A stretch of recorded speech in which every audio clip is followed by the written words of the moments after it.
Hello everyone, I'm your host Matt, aka Legion X, and welcome to what is sure to be a trippy episode of the G.A.P. I'm your host. With me I have my standard co-host, Shane, aka the Bearded One. How are you doing today, Shane? Don't worry, the great Barkpocalypse of 2018 is come and gone, so I think we're ready to talk about some anime.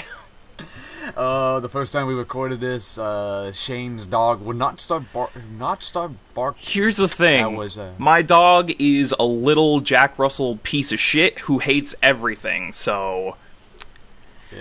Yeah, he barks at anything that moves, and I'm not even joking. Even the stuff that doesn't move. He's just an angry dog. He's angry. Angry doggo. With me, I have my we have a couple guests to talk about with anime with us. First one is our lovely guest, Josh. How you doing today, Josh? I'm doing pretty good. It's your favorite harem side character. No one knows why he's there, but he still stands there for some damn reason. Doing pretty good. Ready to talk about the Flcl. The trippiest shit which I talked to my brother, and he said it's an anime where you should watch High, and I wholeheartedly agree with him. Fucking Christ. Also with me, I have our other guest, Spencer. How you doing today, Spencer? Good. Hey, it's your other favorite side character that nobody asked for, but I'm here to make jokes and references that you enjoy, and I'm coming for you. I'm the third member of the podcast crew. He's Funky Kong. Mm-hmm. Yeah, I think he's been here more than me now. So yeah, he's like a step above my side character status. He's like the character has some feelings for. He eventually becomes part of the main cast, but only in like season 2. Yeah, I'll become part of the main cast in season 3, where it's like this big lead up, and then it's like the first half of season 3 is the lead up to Josh joining the group, and then you realize that no one likes Josh after he becomes a part of the group, and then we just try our best to get rid of him. And then the entire series is getting rid of Josh. Josh is the fucking Nina of the group. Oof. Yes, okay. I said it. I fucking said it. How do you feel about that, Josh? You just got fucking...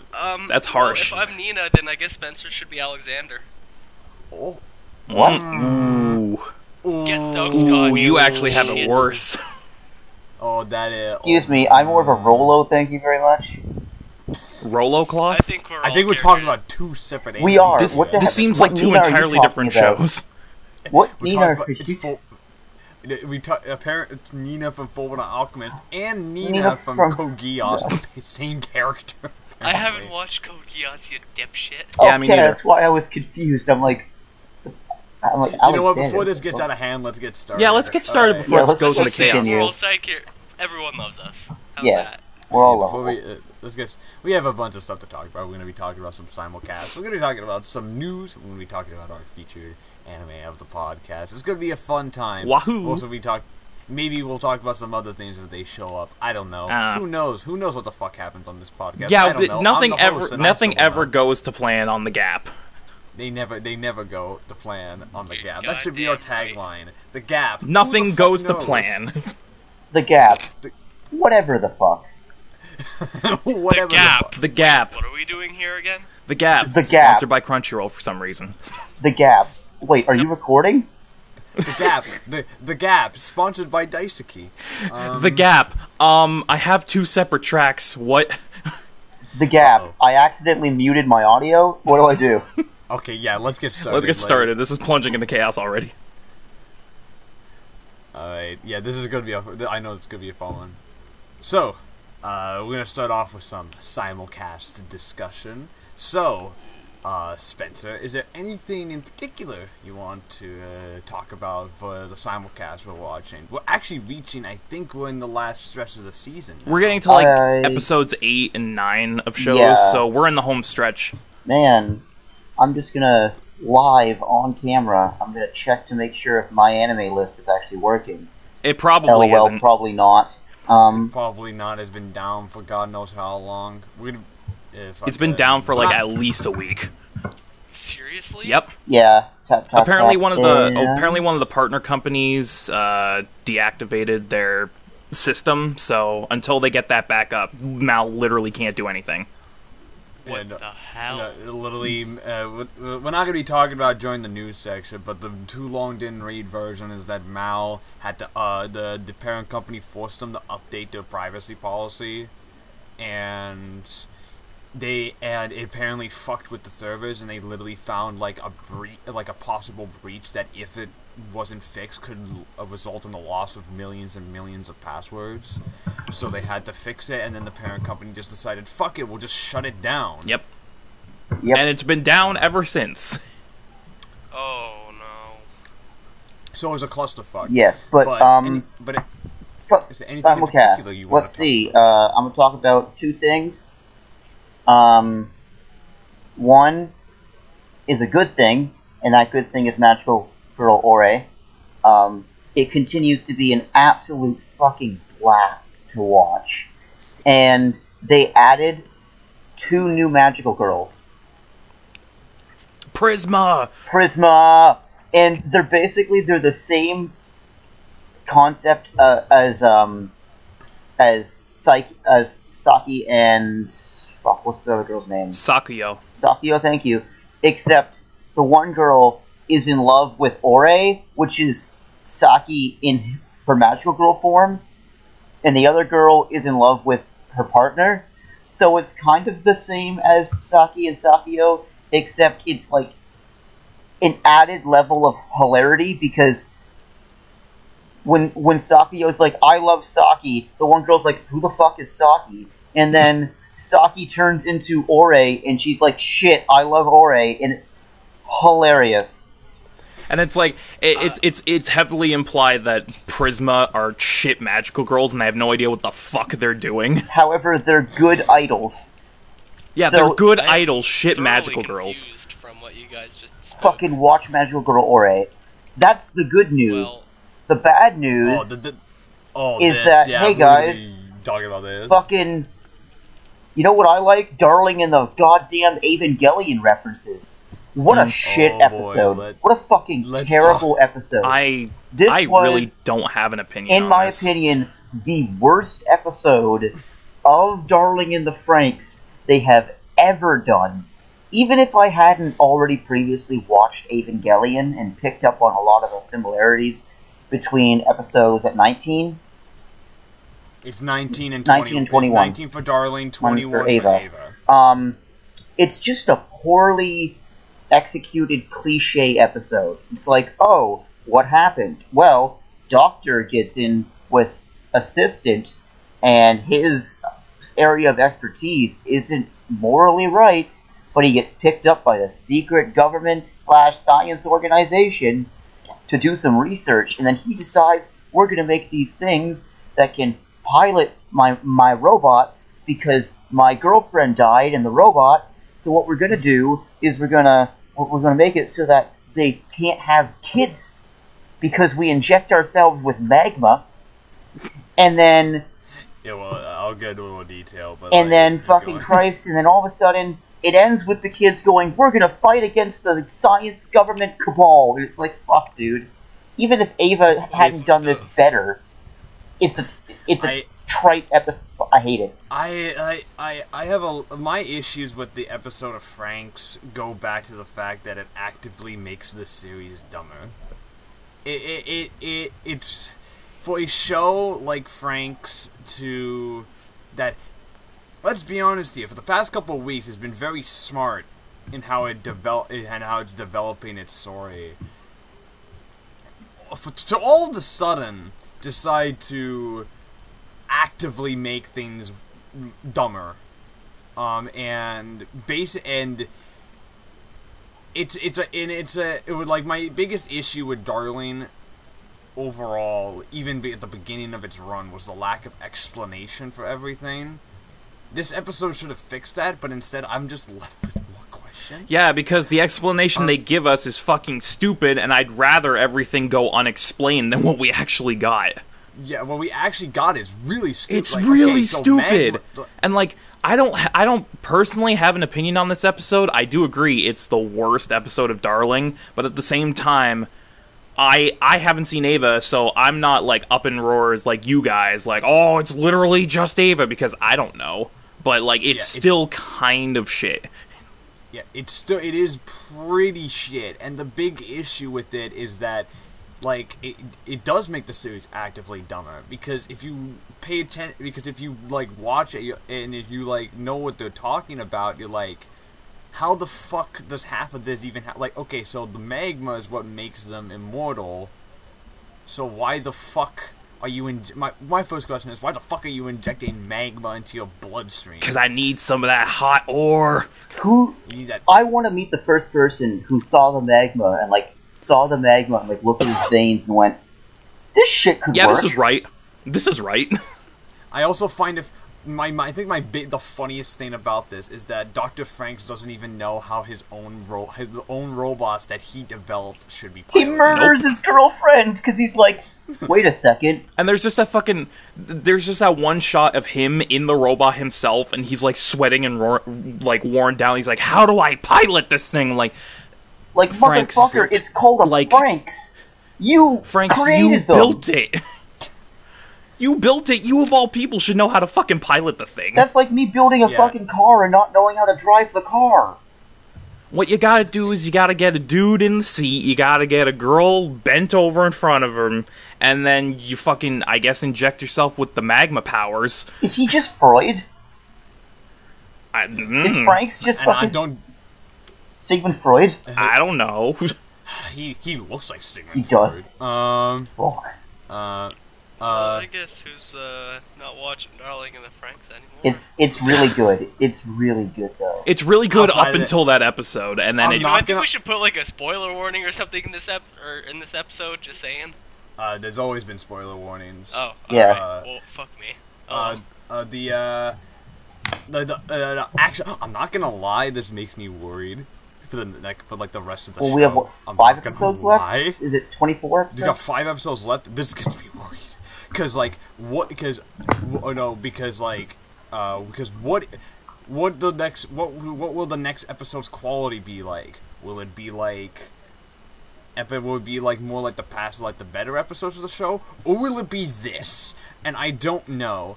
Well, that's the problem with Trigger is. Oh no! This episode was A1. Mm-hmm. This episode was all A1. Trigger has also been known to have some pretty bad endings. Yeah. That really the fans did not like. And A1 is also known to do a lot of stupid shit with their anime. Oh, fun! Because we all love A1. Do you want to know all the I was reading stuff, and I think this will put everything into context for you guys. Trigger. Halfway through the show, apparently, Trigger's not working on this show as much as we think. Great. It's mostly A1. They're just using Trigger staff. It's A1 Pictures, and they're using Trigger staff for only the action scenes. Only the action scenes. So it's basically A1 doing the storytelling. It's A1, and you can start to fucking tell. And the biggest problem is, it doesn't have any manga to base itself off. It's an anime exclusive, which means A1 can do whatever the fuck they want and throw this into a fucking loop. Yeah, I'm not gonna get into the... My favorite part of this episode is when they start digging up all of the fucking magma energy, and they're like, yeah, let's just start injecting ourselves with this. But in the process, we lose our reproductive systems. I'm like, gee, I wonder why, when you inject hot magma into your fucking bloodstream. It's also played completely straight over a voiceover, which is my favorite thing. It's like magma energy, and then there's this really calm voiceover, like, and through injecting ourselves with the magma, we lost the ability to reproduce. No one thinks it's stupid. No one thinks it's a little weird that they're injecting themselves with magma. Imagine if everyone just goes along with it. Imagine if I went onto Dragon's Den or Shark Tank for the Americans and went, okay guys, there's magma, and you put the magma in your body and you become immortal. You can't have kids. So, you want to buy the company? I'm literally a volcano. I mean, it's like a fucking Eric Andre skit. I mean, like, I don't know, some people might want that, like, immortality for not having kids seems like a pretty nice deal. I mean, I don't like kids, so give me the fucking magma. Yes, but in the same breath, Bakano handles immortality, and you can still have kids. Okay, but here's the thing. Here's my question. Well, you can't have kids. Can you still do the... Nope. You just lose all your reproductive functions entirely. Like, they're all gone now. You can't do it. So you can't either. do the fun stuff. No. Okay, you're fuck fucked, that noise. dude. You are fucked. Not in the good way. That's not a life worth... That is not a life worth living. The big, like, it was just... I'm not even gonna get into 02's origin and stuff. I was gonna say, try not to get too much, because I am still here. Yeah, I'm not gonna get too much into that, because honestly, that stuff is also actively stupid. It ruins the entirety of the show. Beforehand, before this episode, I was like, Darling is a hard 9. No, literally, before this episode, Darling is a hard 9 to maybe even a 10. Darlene is not a 9 anymore. This entire episode brought it down. I literally that bad. I literally just remembered the thing about 02's origins. Oh, that's man. Bad. Can someone say called it? It brought... Dude, it's so obvious. It's so obvious. This episode actively ruined it for me so badly that it brought down 2 points for me. Oh, so it's a 7 now. This is a 7 now for me. Oof. You have to... That's a big oof. It actively made me angry at the entire show, because I felt played. I felt like I was used. Like, emotionally, like they built me up for this. That's, okay. Like, Darling just threw me in bed and had its way with me. That's a big oof. It is a big oof. I'm not sure about my score yet, because I will agree this episode is fucking shit, and a lot of it is stupid. At the same time, they could turn it around by the end. Yeah. So let's hope they do. Let's really hope. Let's see where this goes before we kill everyone on the A1 staff and just put everyone on trigger back. Let's see where this goes before we jump to conclusions. All I can say is that they cannot afford to have another episode like this. Yeah. Yeah. All right. So. And I think we'll end there before we get even more angry. So let's move on to our let's move on to any other simulcast we're watching. Oh, anything in particular? I have only one thing to talk about because everything else is either the same level as it was before or a little better. Watch Hinamatsuri if you haven't started watching that shit yet, because goddamn. But the only thing I have to talk about in terms of simulcast is the fucking Butler show, because goddamn. Yeah, Shane told me about that. Good goddamn. The Butler show. Okay, there's some shit in it. It's fucking funny. Okay, so there's a show airing this season. It's called Butler's X Battlers, and it's this show where this dude named Jay is like a supernatural butler who serves this family who gets transported 100 years into the future because his sister turns into a crystal and opens a time portal. It's a black butler battle royale. This sounds amazing. No, that's not even the stupid shit, because Fortnite black butler. That's not even the fucking... No. Here's the thing. The main dude, Jay, is literally Sebastian. I'm not even fucking kidding. He looks the same, he sounds the same, he acts the same. That's not even the stupid shit. The stupid shit, because up until, like, episode 7, they play it completely straight, and I was actually kind of into it. I can't tell you why. But for some reason, I was like, you know what? This is pretty decent, and it's engaging me enough for me to want to watch more. And then episode 7 is where they drop all sense of logic and just go, yeah, it's whatever now. Because the whole point of the show is that Jay is part of this bloodline of these butlers, and he and another butler are the only ones in this world. It turns out that literally everyone is a fucking butler. It's like a fucking virus. It's like contagious. They all get it at the same time. Because it starts with his best friend, who apparently you can tell they're a butler by this weird birthmark that shows up.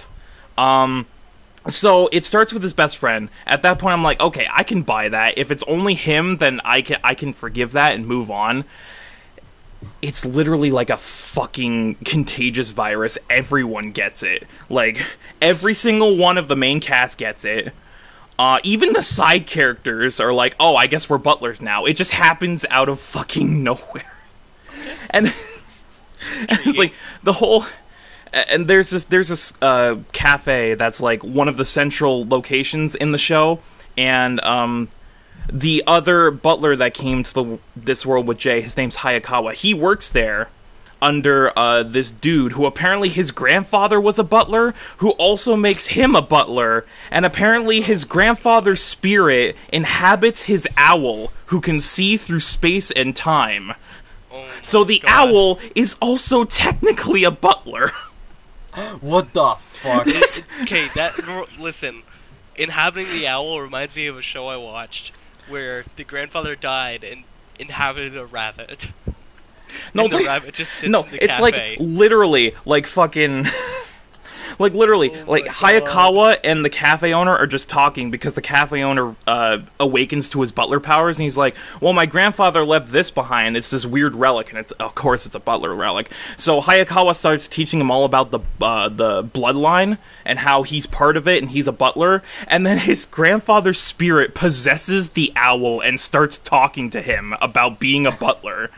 And I'm like, okay, this got fucking stupid. Anime of the season. Watch it. Yes.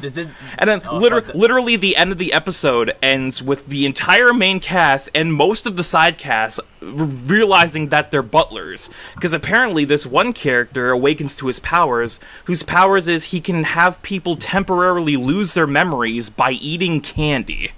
What the fuck? Anime of the season. I love it. Anime. Move over My Hero Academia. Tell you, more like My Hero shit. I can't tell you why I watched this show after this point. Are you gonna keep watching it now? I might. Because honestly, this sounds funny. It sounds here's the thing. Here's the thing, though. Up until that point, it was played completely seriously. Like there was no humor in the show whatsoever. I don't think Japan knows how butlers work. That's what I think that's my takeaway from this, is that they don't know how butlers work. Like, they think that butlers are some kind of supernatural force. Like literally, up until that point, completely seriously. Once it hits episode 7, they're like, "Fuck it," and throw everything out the window. What is it, man? What is it with Japan and butlers? I don't know, man. But at this point, the newest episode, episode 8, is out. I haven't watched it yet, and I might keep watching, not because I'm into the show anymore, just to see how much stupider it can get by the end of it. So now you're watching it for the memes. Oh yeah, oh yeah. It's officially reached meme status. It's meme status. Oh boy, that is a place that's literally all I have to talk about with simulcast this week. Alright. I got a few things I can talk about. Alright, go for it. Okay, so the big simulcast I'm still watching is SAO. Or, as I like to call it, not really SAO, doesn't deserve the title, because it's better than SAO. Is it, how's it going? Is it good? Oh my god, it's getting better and better, man, I swear to god. Nice. Like, it started out, the first episode was like guns a-blazing to get people in, which I understand. Then it had this scary thing for SAO called plot development. Oh fuck! No! How dare it have plot development? I know. It had narrative. It gave characters backstories. And then episode 4, it all boiled down to episode 4 and 5, where the first episode was like this battle royale. And then the episode 2 and 3 were like explaining why they want to do it and the reasons behind it. And then 4 and 5 were the boiling point. And god damn, episode 5 was amazing. The fight scenes are surprisingly well done, and the soundtrack is. And then I watched the greatest anime of all time, known as G.A.P. Ooh, Not technically a simuldub, but it's still pretty damn new. It was last season. Oh yeah, we're gonna be talking about G.A.P. in a little bit because of some stuff in the news. But I've heard good things about G.A.P. And then I started another Yuru type anime, Yuri. That is not G.A.P. That is something else. Yuri is really good though. It's a slice of life that takes a shit on slice of life. So that sounds wonderful actually. It is really well done. It's hilarious. Nice. If you looked in the anime, there was a scene that I posted from it that made me laugh my ass off. Oh yeah, I saw the bloodbath. Yeah. Oh my god, nosebleed bloodbath. The character was just going. Okay, so the character had chocolate, and apparently it just makes her want to kiss everyone. So they're like, we have to stop her. That's how chocolate works. So they were like, okay, we gotta get the two girls to kiss each other on the cheek, and now make her go crazy. And then they just had a kiss, and then it stopped for a second. They swapped scenes, and it was that, and I just laughed my ass off. You know, I understand that, because that was basically what happened with fucking comic girls that made me lose my shit. Oh, the... Slam. I never started watching Comic Girls. Comic Girls is still funny. It's still really good. I still have to watch it, yeah. Should watch it, Shane. We've been telling you for 9 weeks to watch Comic Girls. I'm going to watch it. I just have other stuff to watch right now. Yeah, it is excellent. Alright, I think that's pretty much all done for a simulcast discussion. Now, on to our sponsors. We'd like now to thank on to our Crunchyroll. sponsors. We're sponsored by Daisuke. It no longer exists. Hi. We're sponsored by Hentai Haven. You shut your... We're sponsored by Anime Lab. Just kidding. We don't live in Australia. We're sponsored by Viz Media. We're sponsored by My Anime List. Oh, wait. We have acquired the master Geneon. license to My Punch Season 2. We're sponsored by Gynex. We're gonna sell you overpriced Blu-rays. Yes. Oh. We're sponsored by A1. We'll give you crap stories, don't worry. We're sponsored by Trigger. We're sponsored We're by not even Madhouse. working on our own show. I wouldn't mind. Just saying. If we were sponsored by Trigger. I would. Because I'm like, hey, Trigger. Fuck you. Make a second season to fucking Ninja Slayer from Animation, you whore. No, they need to make a second season of Panty and Stocking first. They're making a second season of Infernal Cop. I'll take it, yeah. Okay, good enough. We're fine. They've We're fine. pleased the gods. Alright, so we have a couple of news stories to talk about. The first one I want to talk about, though, is not necessarily anime-based, but it is involving a particular Japanese property that is going to affect far beyond that of just that will affect anime. That will also affect anime because they own stuff for anime as well. If anyone knows, does anyone here know what Saban brands are? Yes. Yes, No. kind of. No. Yeah. Fill me in. They own Super Sentai. Yeah, they own Power Rangers. Okay. They're the ones who do Power Rangers. Oh, They did really? VR Power Troopers. Rangeru. They did. They also owned parts of Macross, and at one point they don't own them anymore. But they have other anime stuff as well. Saban Brands is shutting down. Saban Brands has gone bankrupt. Oh. 60 That's not employees good. to be laid off as part, and because what happened, the Los Angeles Business Journal newspaper reported on Wednesday that Saban Brands Company will shut down on July 2nd, citing a worker adjustment retraining notification letter sent to the state of California and dated May 1st. As part of the shutdown, the company is laying off 60 employees with positions ranging from creative director to financial analysis to director of accounting. Saban Brands will lay off 51 of the 60 employees on July 2nd. The question is, what happens to all the shit it owns? Well, Hasbro announced that it will acquire Power Rangers along with everything else Saban Brands has. The agreement was expected to close in the second quarter of this year because of all Saban Brands related intellectual property, category rights, and content libraries. Hasbro was already named a while back the master toy licensee for Power Rangers and will take over the previous license holder for Bandai America on April 1st, 2019. They pay, the entire buyout cost reportedly $23 million. So that means Hasbro has control of everything Saban Brands has, and I am scared. Because they already said that, and Hasbro has already said that when they get the license, they're immediately greenlighting a bunch of shit for it. So like,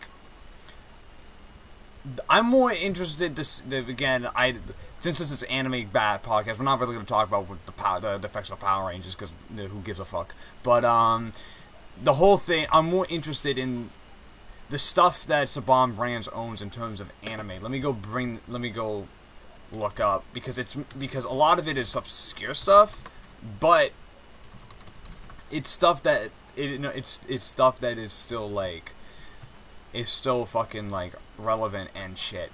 Like they own, like they're the people, they own Digimon. Mm-hmm. Oh no. And they also own the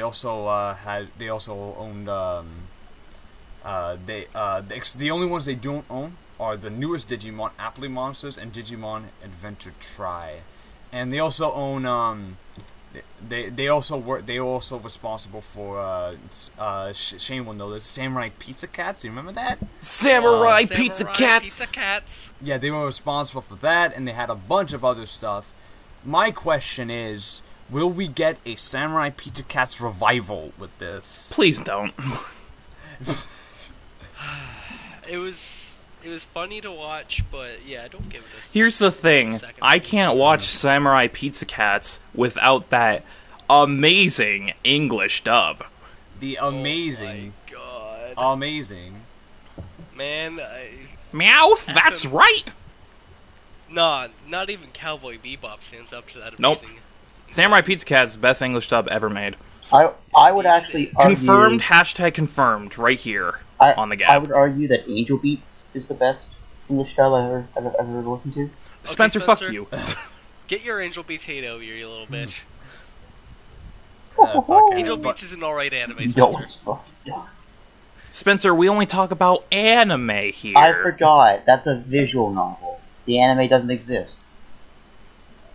I can't wait for Hasbro to greenlit a live-action Digimon movie because of and then, directed by cast Paul Rudd Anderson as the main character, who's a cop who befriends the Digimon. You joke? I would watch the fuck out of that one.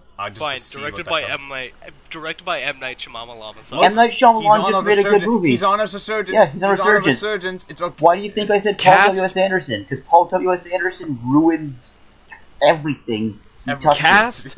Cast Paul Rudd as the main character, who's a cop named Tom, who befriends the Digimon, and then shoots other Digimon. That's from the Sonic movie. The Sonic fucking... Oh, God. Mila Jovovich plays the main character. Also, the main character... Mila Jovovich plays Agumon? No, Dwayne Johnson plays the Digimon. And it's not even like CG or anything. It's literally just Dwayne Johnson. No. Just Dwayne Johnson in the costume. Oh, I can imagine it's just Mila Jovovich dressed up as Alice, but just with a fucking name tag that says, "Hi, I'm Agumon." Please, God, no. Okay, Spencer has reached cackling level, apparently. Spencer, get your weird-ass witch cackling out of here. Okay, Spencer, it's okay. I can't unsee it, dude. I'm so excited. Fucking greenlight this shit. I can't unsee Paul Rudd popping a cap in Eggman's ass. Oh my fucking god, dude. Angel Beats, Spencer, Angel Beats. Just think Angel Beats, they'll calm you down. Oh my god.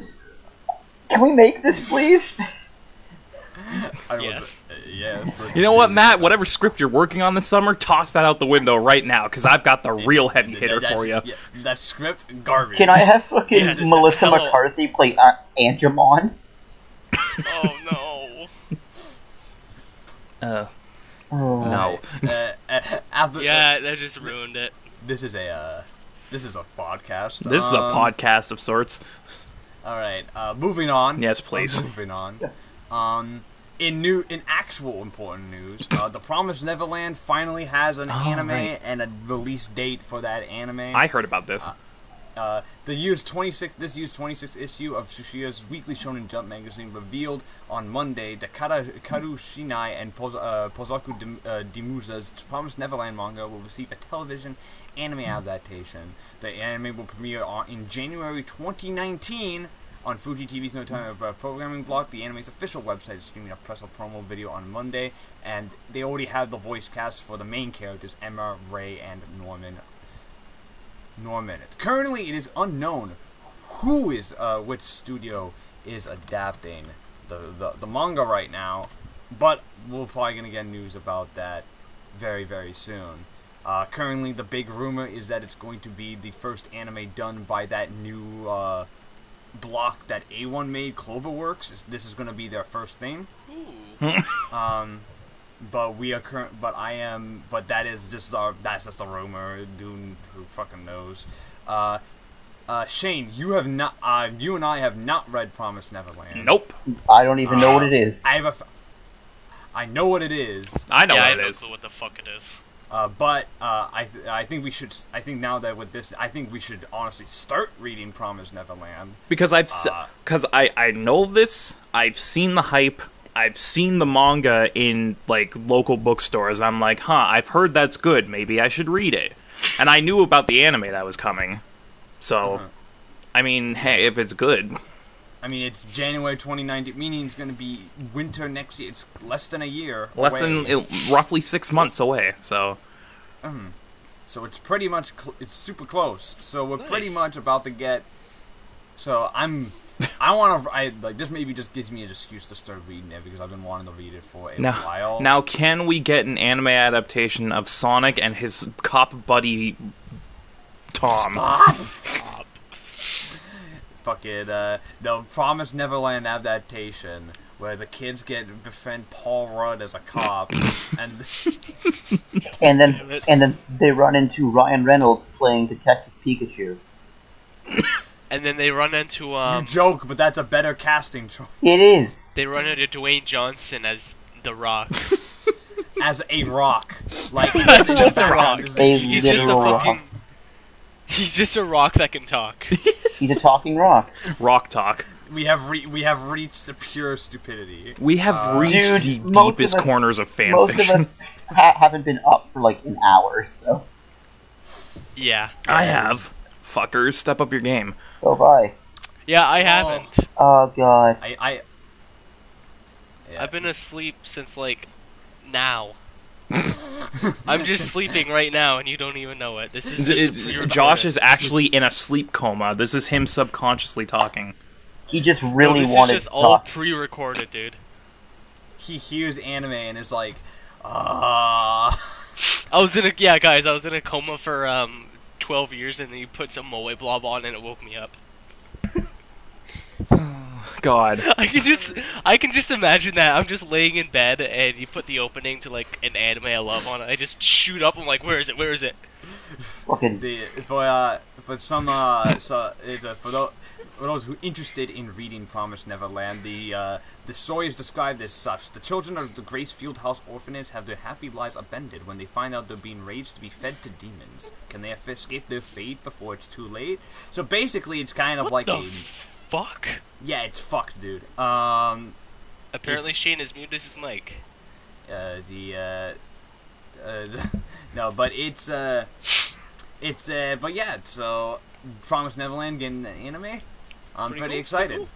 Our next piece of news has to do with sales figures, but not the ones that you would imagine, our standard ones that we're going to cover. We'll cover those, but the first ones we want to cover is the fact that we're halfway through the year, meaning Japan has released what is the top-selling manga and light novels list, and what is for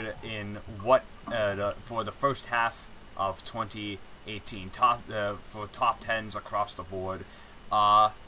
So place your bets. What do you, Shane, Spencer, and Josh? What do you think was the highest-selling manga by series in Japan? Some goddamn idol shit that no one cares about. By series.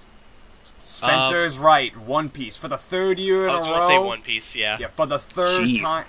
For the third time in a row, One Piece is number one with 3.1 million in sales. What a fucking shocker! It's almost like every 1 in 8 person in Japan owns a copy of One Piece. It's almost like everyone in Japan worships One Piece. At number 2, we have Attack on Titan with 3 million copies, close behind. Yeah, makes sense. Why is Attack on Titan is always right behind One Piece? Like, what? It's really popular, dude. At number 3, we have 7 Deadly Sins as 2.8 million copies. Okay. At number 4, we have Haikyuu at 2.5 million. Right behind, literally like 10,000 away from that, is My Hero Academia at number 5. Fuck yes. At number 6, we have Kingdom, which is literally like 700 copies behind My Hero. is Kingdom. Kingdom, for those who don't know, is basically a seinen manga about Chinese a lot of Chinese wars and Chinese dynasties. It's pretty really good. At number 7, at 2 million copies, is Black Clover. At number 8, at 1.9 million is The Promised Neverland. 10,000 behind that, and 10,000 behind that, and number 9 is Tokyo Ghoul Re, and then number 10 is at 1.6 is One Punch Man. Aw, nice. I thought Black Clover. Didn't you mean Yatta? Didn't you mean my voicemail message? My fucking Shade's voicemail message? Yes, I did. Which I can bring up right the fuck now. No, please do. Those were the highest selling manga for the first half of 2018. We'll get when the end of 2018 comes along, we'll get the fail figures for the highest of the year. Yeah, we already know what the first one's going to be. It's probably gonna be It's gonna be between One Piece and Attack on Titan, it's like gonna literally be every other year. Like Attack on Titan is always like so close to beating One Piece in terms of sales. Yeah. Every time. I want to bring up something like this. They also have the top selling ones by volume. I'm not gonna go through that because that's gonna take forever. But I do want to do one thing of note is that Attack on Titan. The reason why Attack on Titan is so close behind One Piece is that in the top 5 for best-selling volumes, 2 of them are Attack on Titan. So, at 2 and 3, volumes 24 and 25. I also want to bring up the fact that Hunter x Hunter is in the top 5 for the volume sales. That's weird. This is the first time it's been there in like 5 years. Because that's the first time. That's the first time a Hunter x Hunter volume has released in 17 years. I know. I mean, a Hunter x Hunter volume came out last year, but it didn't make the top 10. So, like, I have a feeling that it's probably just Hunter x Hunter got really popular. Like, probably just. I think that this volume was just really good, though. So probably the word got around. Probably. Hiatus. I mean, it's almost as we have a Hunter x Hunter fan in here. We have several. I shared a meme. Yeah, don't forget, Matt also watched it. They also released the sales figures for what the highest top-selling light novels. Yeah, this is what I'm interested in. I read a lot of light novels. Spencer, Josh, and Shane, place your bets. What was number 1? Some light novel? Bullshit I don't care about. For light novels. Please tell me it's not Nakaimo. Nakaimo doesn't make. They don't make them anymore. You never know. Maybe Konosuba will be up there? Konosuba's there, but it's not number 1. Number 1? Oh, Sword Art Online. Nope. Sword Art Online is there, but it's not number 1. Re:Zero? Nope. What is it? The answer is Overlord. Really? Overlord was the top-selling light novel of the with 526,000 was 527,000. I always forget that Overlord is a light novel. Yeah. What place is Konosuba in? And number 2, we have Re:Zero at 400,000. At 391,000, we have The Real's Work Is Never Done, which is that one about the shogi one. Yep. The shogi Real's Work Is Never Done. And number 4 is The Irregular at Magic High School. Yep. With 353,000. And number 5 is Sword Art Online Progressive with 337,000. And number 6 is Konosuba with 313,000. And number 7 is No Game, No Life with 272,000. And number 8 is The Time That I Got Reincarnated as a Slime with 239,000. Isn't there also a light novel where the guy got reincarnated as a hot spring? There's one about a guy who gets reincarnated as a vending machine. So like that would. Oh, Japan. Japan, why? Okay, The Time I Got Reincarnated as a Slime.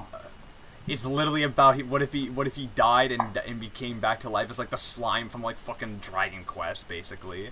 What is this? My life reincarnated as Yamcha? Oh no. What? And number 9 is I was talking to the Yamcha thing. And number 9 is regular Sword Art Online at 213,000. And at number 10 is Death March: The Parallel World Rhapsody at 200 and 11,000. Are you still watching that? Death March? I never watched Death March. I didn't watch it. Right, you were watching Grand Crest War. For those who wanted to know, I posted that time I got reincarnated as Slime in podcast. If you want to see a look at that. This looks thank you. Awful. I want to read it. But those are the yeah. We'll post it on the screen for everybody. Take a look at this. Shit. What the fuck is that? Podcast. It is the time he got reincarnated as a slime. Well, good for him.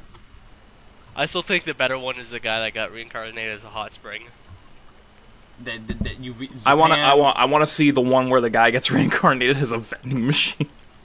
Dude, it's in it's at Chapters, dude. You can buy it. Oh, I can buy it with my money? Okay, let's go. Yeah, okay, here's the full title of the one I was talking about. It's actually pretty good. My reincarnation as a hot spring in a different world is beyond belief. It's not like being inside you feels good or anything. Yeah, and we're done here. That's okay. Japan needs to stop. Moving on. Japan really does need to stop. So moving on to our Blu-ray sale. We're going from manga sales. We're going to Blu-ray sales. Cool. And the big winner this week. We have basically three big winners this week. The real winner was Love Live Sunshine, the second seed for that. The final volume for it. Listen, Love Live Sunshine is better than Love Live Schoolgirl Idol Project. Spencer, shut up. Which in its first week sold 27,000 copies. That's what I like to hear. I knew it was going to be some stupid idol bullshit that I don't care about. Fucking Japan. But the real winners were number 2 and 3, which ended up being at number 2. Number 2 was the second volume for Eurocamp, which sold 11,000. Fucking A, boys. Which is a lot for that type of show. And at number 3 was the third volume for A Place Further Than the Universe, which sold 7,000. I'm glad that's still selling decently. Blu-rays. Okay, you're saying volumes, but you mean Blu-rays, right? Yeah. I mean the volumes of Blu-rays because they released them in volumes. I'm glad that Place Further is still selling decently. I'm happy to hear that Eurocamp got second place because, goddamn, it's awesome. Yeah, Place Further and Eurocamp are both doing excellent. So is Overlord. Overlord is had a rough start a couple weeks ago, but its second volume is selling a lot better than its first volume. Honestly, the Eurocamp just makes me happy because it makes me think they're going to do a second season. Also, this is good news for me and Spencer. But the Blood Blockade Battlefront and Beyond is selling above expectations. Yes. So which is third season maybe hopefully. I hope so because it's excellent. I do want to mention that in terms of other oversellers, Yowamushi Pedal actually oversold like 66%. Do you mean over expectations? That's the biking. It is a biking anime. It sold 66% above initial expectations. Wow, that's really good. And it was the rare anime that actually sold better in its DVD list than it did for Blu-rays. Which means that it's skewing younger. Which means it's skewing younger, which means that we're probably gonna get another season of it because that shit sells like hotcakes. So yeah. But in any case, congrats to congrats to Love Live, Eurocamp, and Place Further for being the big winners this week. Once again, Love Live needs to die, but that's incorrect. That's another Love Live forever. Love Live. Give me Love Live and subsequently Spencer give need me to Love die. Live. Give me Bang Dream. Give me everything. I want it. Give me Bang Dream. Give me Love Live or give me Love Spencer Death. likes his idol anime just like I like my Moe Blob. Spencer likes Spencer likes idols as Shane likes his exactly. shonen. Give me Love Live or give me Love Death. If you're gonna, yeah, whatever he said. All right, so no, but yeah, ditto. but I think, but after that, I think pretty much done with the news, which means we can move on to the real star of the show. there's one super sad piece of news released from our boys at Double H. I swear to God. What the fuck is a double H? I believe it's a cup size. It is. It's the Haven. Oh. I'm just joking around, but they removed 2 tags, the ugly bastard and the hashtag lolly Oh yeah, tag, they moved the log tag, yeah. Oh. which people were going crazy about. Goodbye lollies. No more lollies. But they kept Shota, and it's really The weird. one I was happy about is the ugly bastard that they got rid of. I was like... filthy bastard. Seriously, that was an actual tag, ugly bastard. I was like, okay, no, fuck that noise. Yeah. But let's move on to the real star of this show, where we talk about our featured anime of the podcast. Fucking A. Our featured anime of the podcast is an anime that I'm pretty sure everyone is delighted to cover. It is an anime. It is an anime classic. It is anime classic that arguably was one of the anime that helped launch the anime boom here in North America. Mm-hmm. It is the Studio Gainax classic FLCL or Fooly directed by Kazuya Tsurumaki and written by Yoji Enikindo. It was a Studio Gainax anime in co-production with Production IG. It aired for 6 it was an OVA that lasted 6 episodes, which were released over the course of 1 year from April 26, 2000 to March 16, 2001, and is currently licensed by Funimation, and you can find it in the description below on Funimation Now, where you can watch it in both English and Japanese. Just remember to put the uncut tag before you watch it. Yeah, fuck it. If you're watching it on the goddamn website, because here's my story from watching this fucking show. I went on Funimation.com to watch this anime. I went to the page and no episodes were showing up. They said, there's no episodes. I'm like, what the hell? Did they take it off? I might be screwed. Turns out, on the Funimation website, it's just, you have to go to the version tab and actually click on the uncut version, because it's apparently not selected by default. Thanks, Funimation. That happened to me too. And it happened, I remember when I was trying to watch Season 3 of My Hero. I was like, okay, where the hell's Season 3? They had half of Season 2 missing too on My Hero. I was like, okay, where the fuck is it? Is Funimation just screwing up? And I was like, uncut. And I was like, are you kidding me? No, it's just not selected by default. Like, I know, it's stupid. It's stupid. But anyway, if you want to watch Fooly Cooly, just go to the link in the description. You can also watch it on Yahoo Video. Like, Spencer, no one uses Yahoo Video. I'm just saying, it's an option. You can watch it on Yahoo Video. I'm just saying. You can watch it on your Zune music player. You can watch it on... Is it on Crunchyroll? No, it's not. Sadly, it is not on Crunchyroll, and we'll get into that in a second. Because Crunchyroll sucks. Crunchyroll is garbage. Fucking blasphemy. Okay, Crunchyroll is good. They're just... Their browser and everything is garbage, man. Trying to watch stuff is hard. I didn't... Not really. Yeah, it's glitchy. I prefer Funimation's, man. Funimation has the best one. Not really, but that's personal opinion, I guess. Fuck off, Dad. Anyway, talk about Fooly Cooly or whatever. But fuck. Yeah, let's start talking about it. So we're gonna start off with Josh here. So Josh, you and me were the only 2 people who had actually seen FLCL before this, the anime was chosen. Mm-hmm. What are your thoughts on FLCL? Like, general thoughts. So, the first time I saw it, I believe I was 14 years old. Mm-hmm. Either 14 or 13. I had no fucking clue what was going on. However, now that I've actually grown up and watched it for a second time after watching a whole bunch more and actually understanding the series, it made more sense to me. I absolutely loved it. It's not perfect. My biggest flaw for it is it hides everything, and I mean everything, behind multiple metaphors and just symbolism and whatnot, which I think is the kind of throwaway for some people who want to watch it. But if you can look past that, it's an amazing breakdown of the coming-of-age story. It's really good. It is.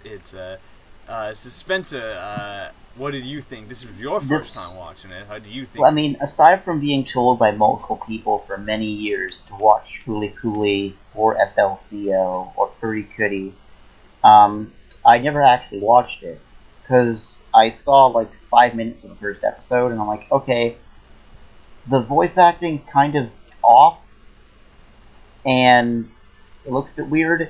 I was like a weird little baby band back then, so but I watched it and I have never had such a big smile on my face for 6 episodes in a row. This I semi-agree with what Josh said. However, you don't need to be a genius to get these metaphors. Like, once you get the basic idea of, okay, this is a coming-of-age story, this is a story about puberty, this is a story about learning to be yourself and not try to be mature all the time, then a lot of the metaphors be incredibly easy to understand. Well, it's still not that. It's just the main synopsis of it is kind of obvious to understand, but it's everything else in between it. I mean, yeah, but you can say that about any anime, though, that there's subtitles. It's all in the subtitle. We'll get into that but, in a bit. Yeah. I am a huge fan of the coming-of-age genre. Some coming-of-age, like Flcl or Ladybird, is done incredibly well, and I can honestly say that they are some of the best examples of coming-of-age story. Unpopular opinion, hot take time, but Tetra and the Rye is not a good example of a coming-of-age story. Holden Caulfield is just a whiny little brat. Like, he does not redeem himself through the entire book. There's no him coming to terms with his life. He's just a terrible person through that entire book. If only I had read Catcher in the Rye. Don't, dudes. If only Catcher in the Rye was a good... If only Catcher in the Rye was an anime. If only Catcher in the Rye was a relevant example. Get your real life stuff out of here. I honestly can't think of another coming-of-age anime, to be honest. There's a couple, but I can't think of any right now. Yeah, this anime is... I mean, technically, Darling. I'm talking like straight up coming-of-age. Yeah, I get that, but... I mean, before I toss it up to... Honestly, Flcl might be the best...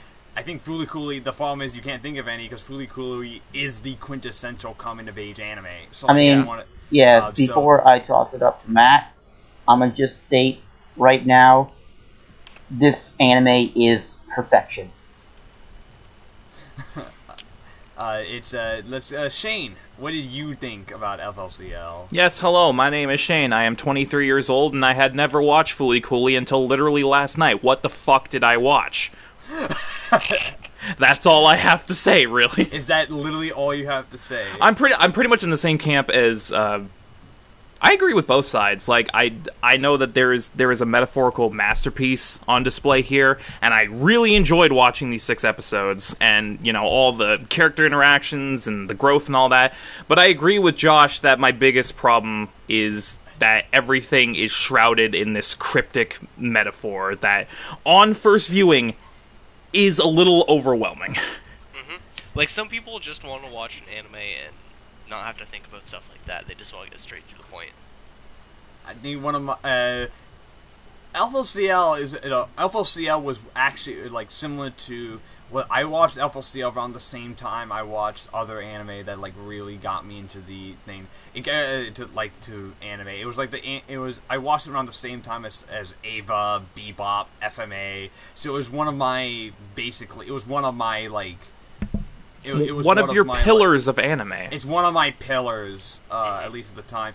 Initially, I think initially I was with. Initially, I enjoyed it more for its wacky, zany characters and its sci-fi bent and all that stuff. Like, I enjoyed it more for that. But as I get older, and as I recently rewatched it in prep for this, FLCL is one of those shows that I think it stands as it is a surrealist and visual marvel. It is it's something that it is something so highly unique and something that is so that you just can't find anywhere else. And even in spite of that, the show manages to be it manages to tell a story that is universal, that doesn't matter who you are or where you come from, you will relate to the main character of this show in some way, shape, or form. I think I also never realized just how fucking funny this show was. Oh my god! Until I rewatched it. Like it's genuinely hilarious. But it also has like this melancholic vibe about it. Like you watch it and there's this vibe about it that's just like you're reminded of like your own. You're kind of reminded of your own like yourself growing up in a way when you watch it when you get older, and there's this element of melancholy to it that I wasn't there when I first watched it, and I didn't realize it.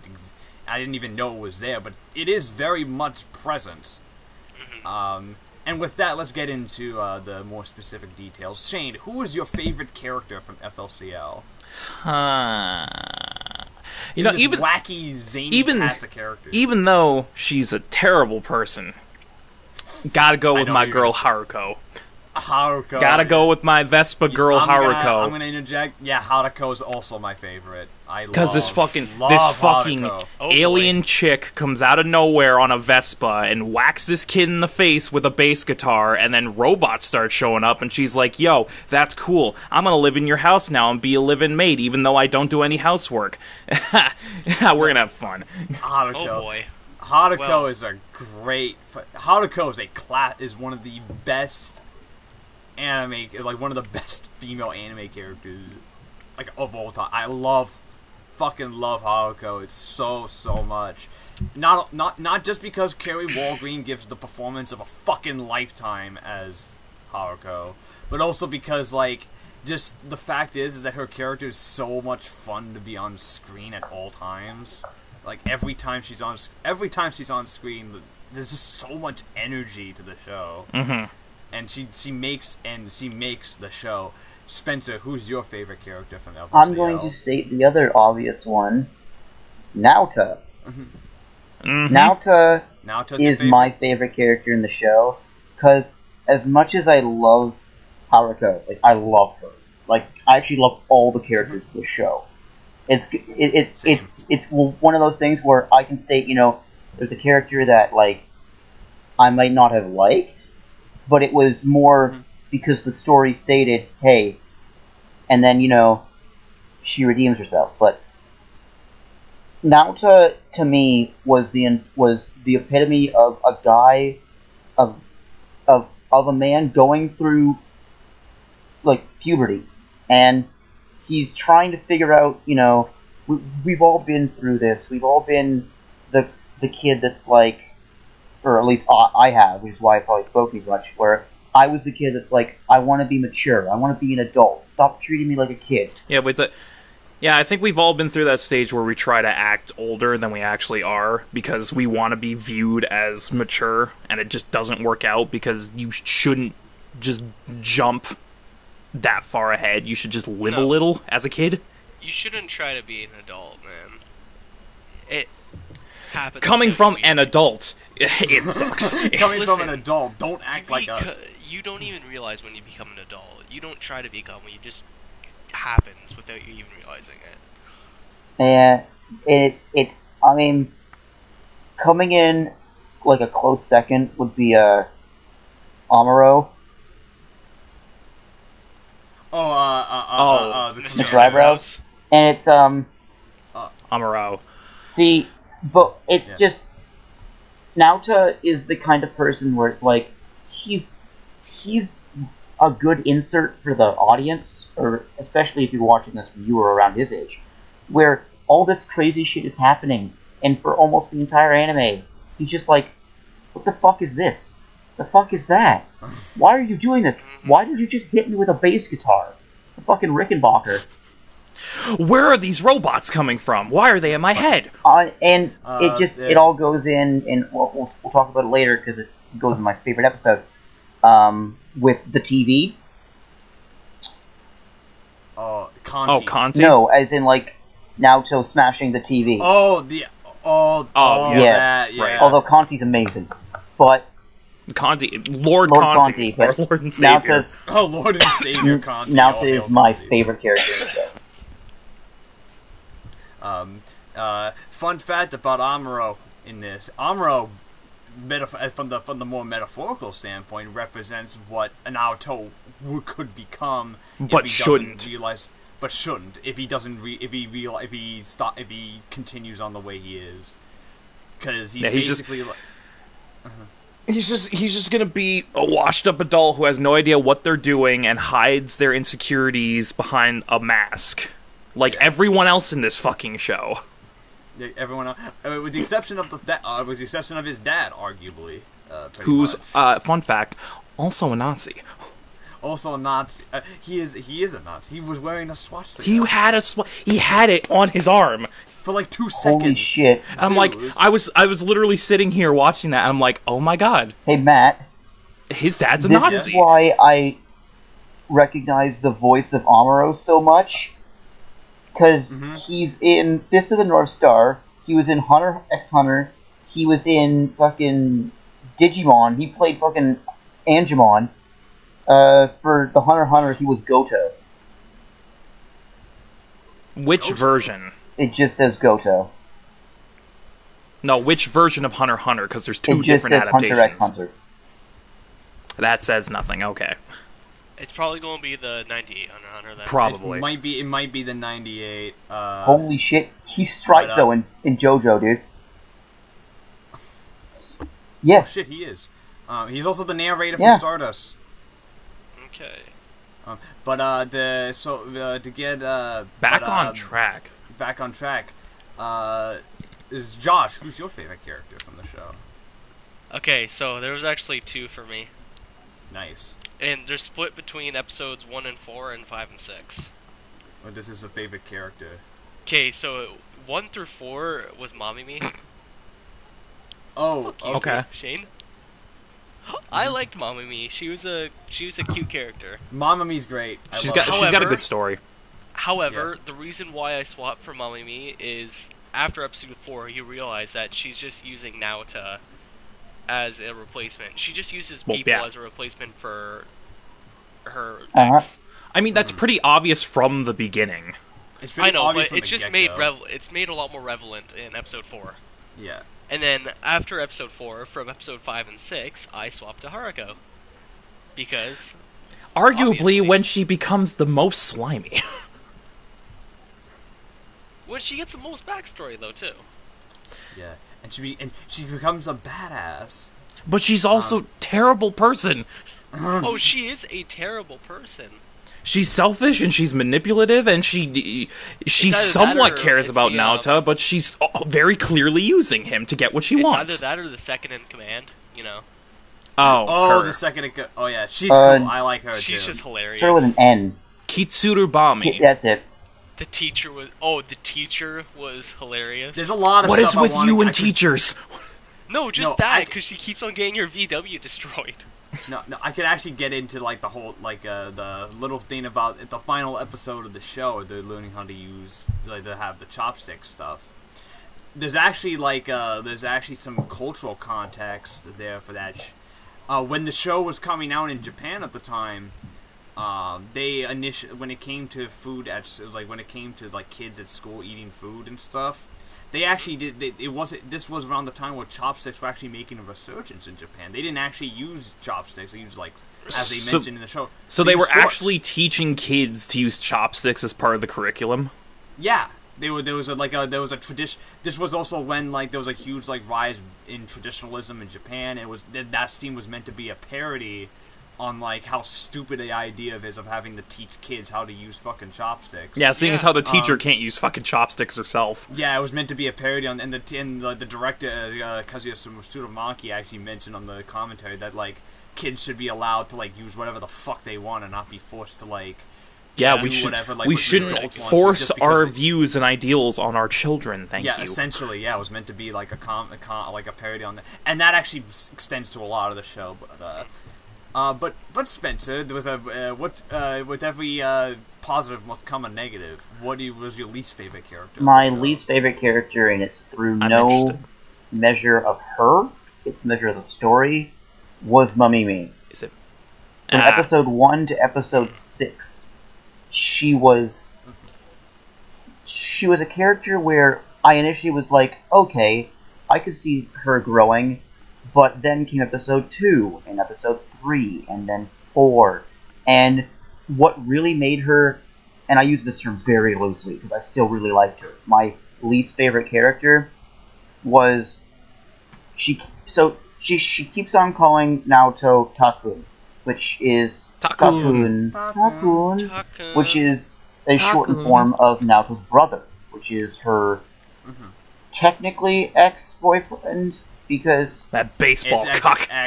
American girlfriend, but she doesn't know about it. That son of a bitch. No, she does she know about it? Okay. Oh, she knows. Yeah, she knows. Yeah, because they alternate the scenes of Haruko looking for the photo and them at the river. Okay. Yeah, and it's also heavily implied that the reason why she's so like, at least like sexual with Naota is because his brother took her virginity way too early, so she's like sexually frustrated and shit. So that would make sense. Yeah, she has no idea how to deal with it. That would make sense, seeing as how she's forcing herself on a 12-year-old. Yeah, literally. So so basically, she's my least favorite character because through the entire anime, she's using Naota for her own selfish needs. It's basically like exactly it. She's frustrated that she can't, she doesn't know what's going on. She's kind of confused, and she takes that out. And by calling him Takun all the time, and it goes, I think it was episode 4 or 5. Was it 4? It was 5. Episode 5, where Naota finally looks at her and goes, "My name is Naota. Stop calling me Takun." My name is Naota. Never call me Takun ever again. And then he fuses with the robot, and with our Lord Conti. And it's also funny because she gave him the name Lord Conti from a video game, and she's the catalyst for the ending of the anime. And through the entire thing, I can state that she was scummy, and so was Haruko. However, Mamimi was the most scummy, and you can tell because just like Haruko, she leaves at the end of the anime. She moves on. Yep. Yeah. Josh, who's your least favorite character of the show? Once again, just like Spencer, this is by no means of their actual character, but Haruko is also my favorite and least favorite at the same time. This is interesting. This is. I never before seen that happen on the G.A.P. My favorite character is Haruko, but I also hate Haruko. Okay, she's a good character, but she's also not. She's she's the shit person. Manipulative of Naota from episode 1. I think more so than Mamimi is. Oh yeah, definitely. Because she just toys with him every single episode. Until episode 6, where finally Naota fucks with her for once. For what? Yeah, right. For once, which we'll get into in episode 6, but she just treats his emotions as nothing more than a joke.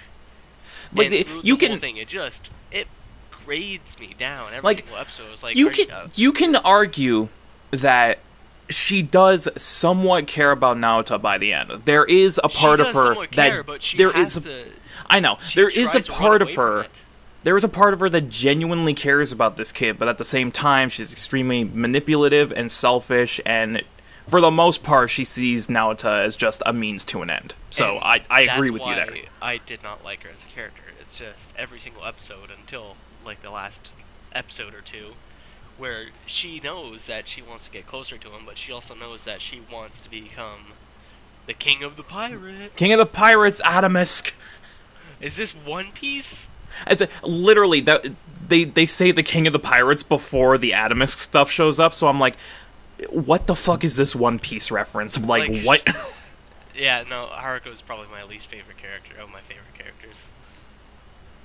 This is interesting.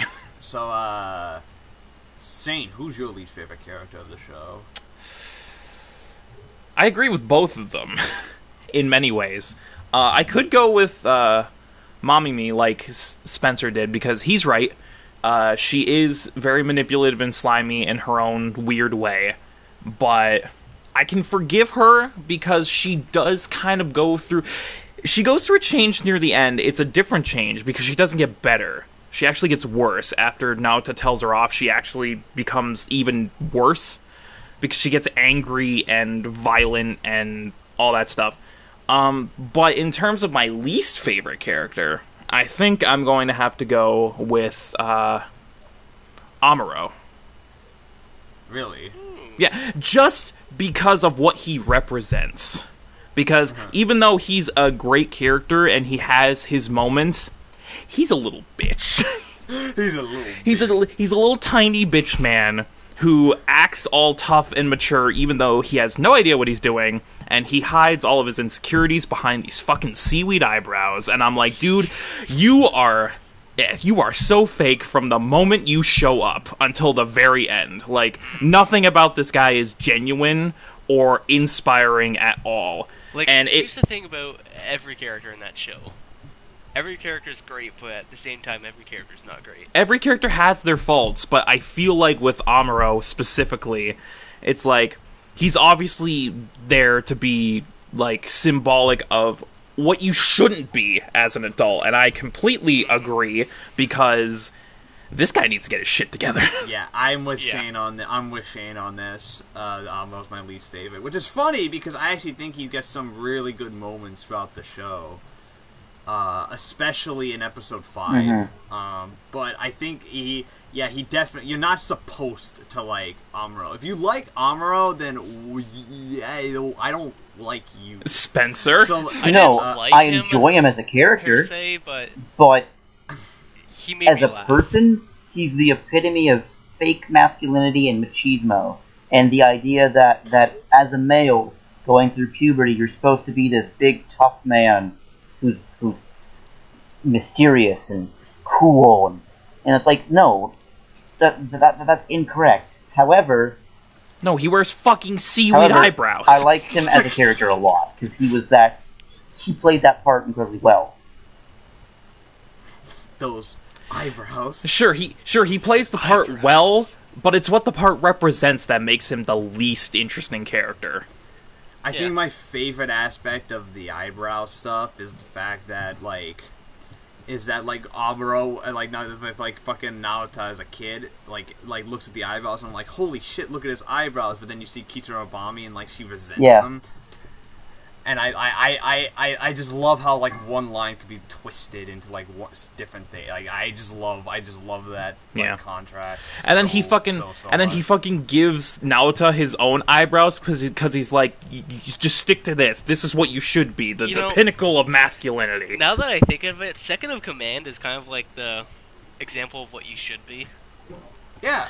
I mean, she does, like, freak out over a robot in the river, so... She takes things as it is. She doesn't try to Kitsurobami is the most adult-like, level-headed however, character. She's still childish. I also, she gets a nosebleed when she looks at a fucking child, so I don't know. Yeah, but what adult isn't childish? But Naota's swinging his bat. Oh, here comes the blood. He's swinging, all right. He's swinging. Oh, my God. Yeah, and we're going to pause it right here, because I need to go to the washroom, so I'll be back. My God.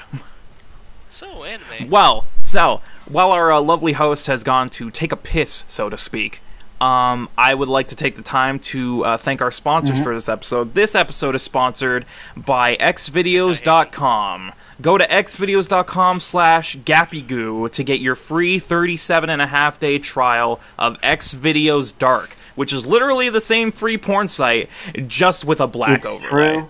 Again, go to xvideos.com/gappygoobly to get your 48 and a third day free trial of this free porn site. Shane, I'm getting something. Yes. 1 second. What is it, Spencer? Are you getting a message from Command? I am. Okay, we have another sponsor for today. The fax is in. I'm 1 second. Let me just gotta find it. Okay, found it. Okay. Today's sponsor is brought to you by www.xhamster.com. Voted the 5th best porn site for the 3rd year in a row.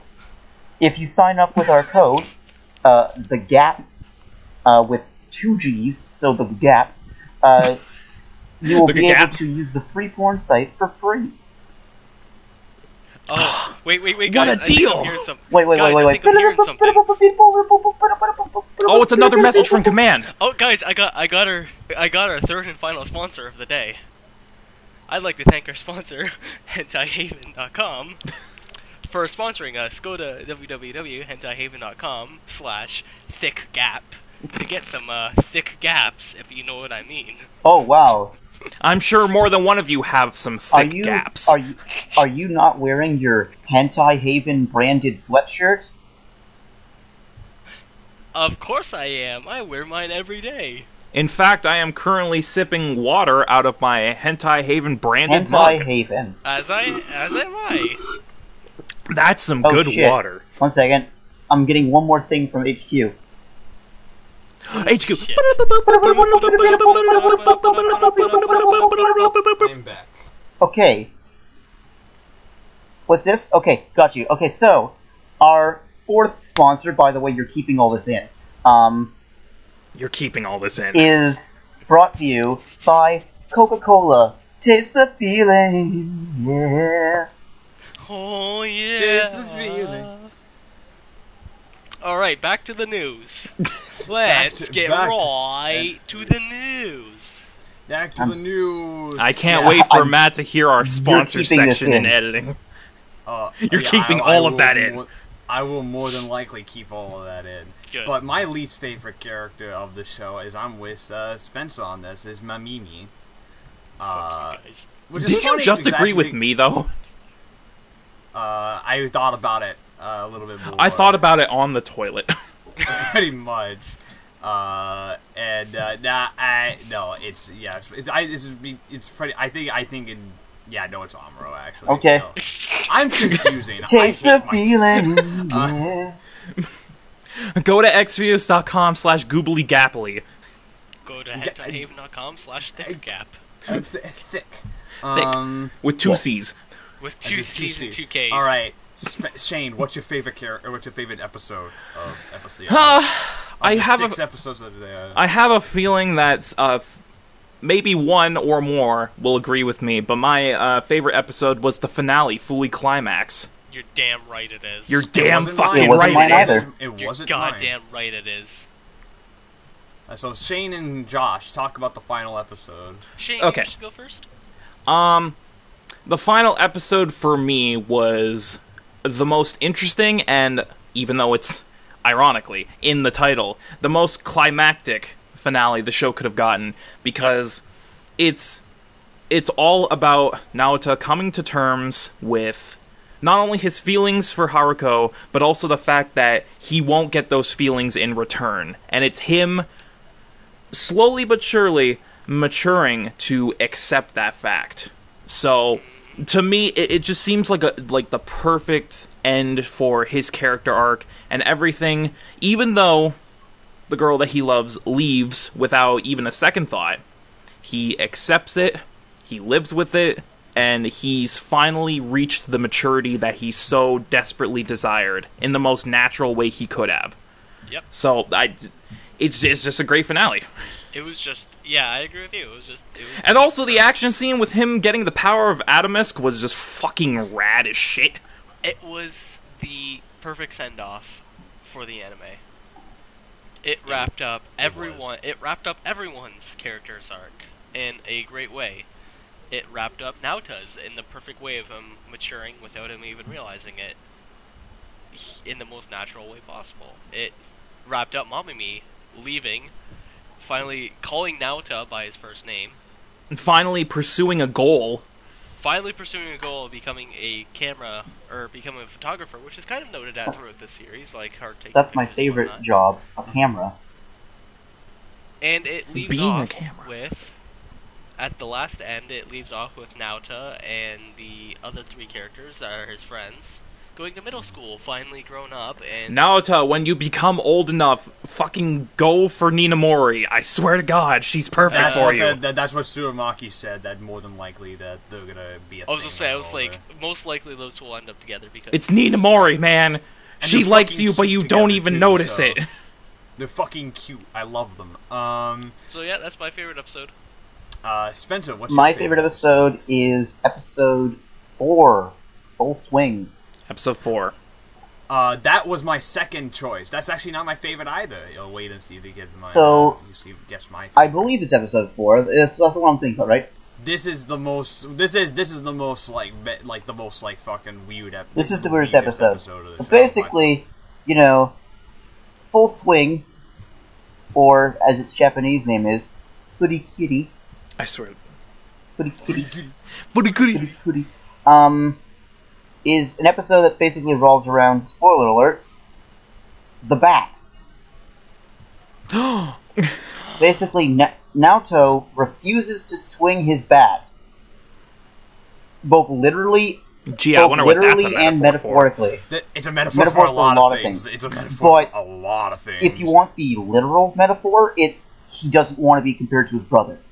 His brother is a star baseball player in America, and if he swings the bat and misses or pops out or doesn't hit a home run, he's going to feel like he's not up to his brother's standards, and he holds his brother to the highest of standards. He doesn't want to be compared to his brother. He wants to be his own person. This is the episode where we first meet Commander Amuro, who basically talks about spicy food,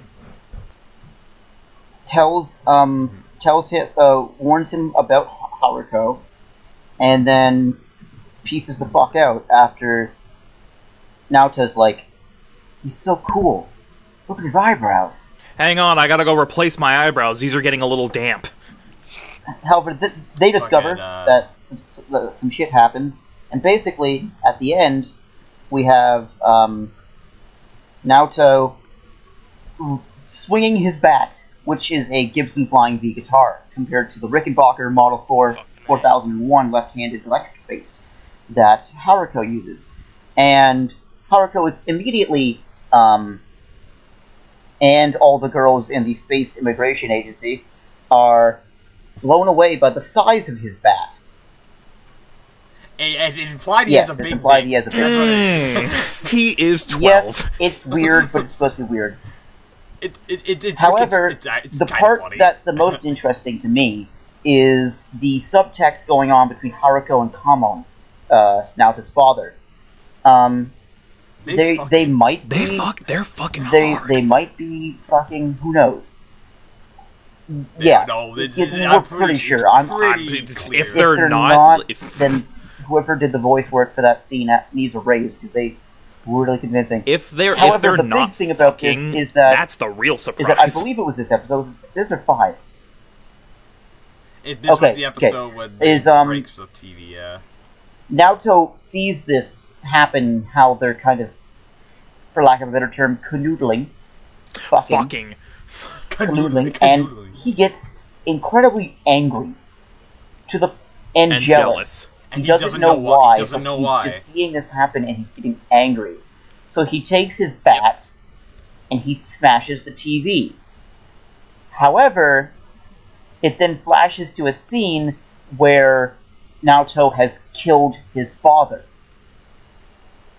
Almost like an Oedipus complex, except without the mother part. He's jealous of the attraction and the fact that these two can do this. He doesn't know why they can do this and why he's feeling this way, so he takes it out on the TV.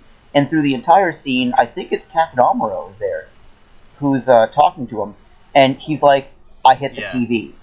I didn't kill my father, I hit the TV. All I did was hit the TV. And he's trying to basically tell himself that, like, you know, all I did was just take out my anger on the TV. And meanwhile, it's showing, you know, his dead father. And it's like, he has the mindset that he could kill his father and not know it. But it turns out his father's just a fucking robot, point, apparently. Yeah. Oh, yeah, and then it goes into a wonderful chase scene where he's being chased by the corpse of his father. Fucking... Yeah. And then just revives him with water. His dead father gets revived with hot water. My favorite my favorite episode of the show... Episode 5. Is not episode 5, it's episode 3. Fuck. Marquis de Carabas, the episode that's the Ninamori-focused episode. Yep. The Ninamori-focused episode. Not only I feel that out of all the episodes of the show, episode 3 is where Flcl plays its cards. It's where it's where the show, you start to realize what the show is trying to say. And not only that, I think out of all the episodes, it has the best, like, standalone story of this episodes. Yeah. Like, in terms of pure standalone, like, just self-contained episodes, it's easily the best one. And it's an interesting, and I like the parallels. I like the parallels and the differences that the show gets into when exploring puberty for both boys and girls in this episode. Because the show is smart enough to be like, yeah, so it's pretty much the same for both, but there's also stuff that's extremely different at the same time. And it has one of my favorite moments of the show, where it keeps reusing, like, the same shot over and over again for Ninamori, which is her saying, I don't get why it's a big deal, and she's just eating the curry. And it shows, and it does it, like, several times. And first time through, you would be like, why are they just reusing the same shot other than it's funny? But no, they're reusing the same shot because that's how her life has been like and become. Just a cycle of just her, like, just ignoring the fact that her family's gone to shit. There's a large amount of pressure placed upon her. And the fact that she's basically just started puberty and she doesn't know what the fuck she's doing, it's just Nina Mori's character, like the way her character evolves in the third episode is just really well done. It was either between that or episode 5. I loved episode 5 just because that episode's insane, in the best way possible, but. Yeah, so episode 3 is my favorite episode. Although episode 6 has my favorite song, so... Yes, it does. We'll get into music later. And speaking of that, let's talk about the score. Let's talk about the Pillows and how they deserve thousands of awards, all of my money. God, it's... I love this. I loved the soundtrack. Shane, what was your favorite track from the show? I don't know them by name, so I'm just gonna say the whole fucking thing. I know them by name, so you can just name the name. You can actually name them. You could if you mention, like, whatever song.